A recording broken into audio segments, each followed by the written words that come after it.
I'm just curious, you call it that. I've not seen that in any of these bills. Where is that coming from? Oh, I get that, but the question is, you're in the news business. Does the truth matter or not? Is that in any of the bills? Yes or no? I understand what you're doing, but and here's the thing: this wasn't like my legislation. Like, I have certain big priorities that we did. This is something the legislature felt strongly about. So I start getting asked about this by the media, and I'm just thinking to myself, like, okay, they're getting spun up. I see you know how this works, right? And I was like, there is no way it's true. And I didn't even look at the bill yet. I just knew it wasn't true. And so you actually look at the bill, and it says no sexual instruction in grades pre-K through 3. And so how many parents want their kindergartners to have transgenderism or something injected into classroom instruction?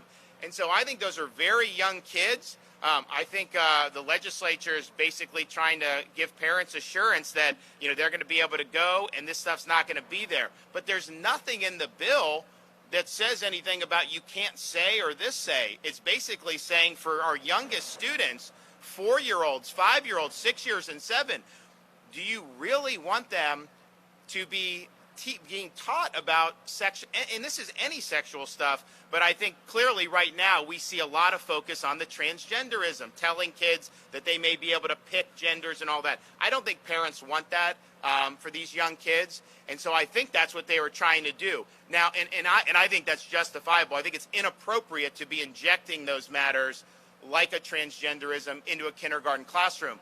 At the same time, if you oppose that, you have a responsibility to be honest about it.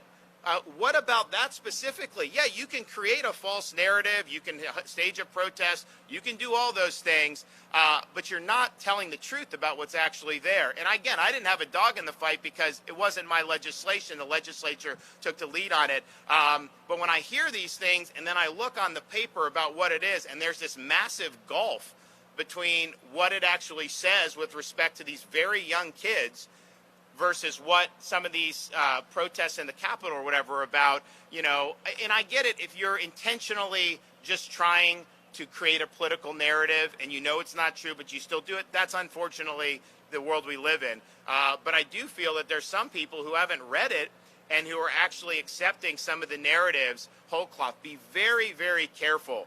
When you see that ecosystem starting to spin up narratives, be very, very careful about accepting any of that whole cloth. I mean, we've seen so much over the last couple years that would cause you to be skeptical. So I haven't seen any of that in the bills that are actually presented to me. If they take a radical change, then obviously we'll have to consider what it is. But to provide protections for parents, for preschoolers, kindergartners, first graders, I mean, that is something that I think most parents, would appreciate it. And we send the kids to school, young kids, and we want them to learn the basics. Some of these issues that are just simply not age appropriate, I think parents want to see protection for that. Okay, thanks everybody. We appreciate it.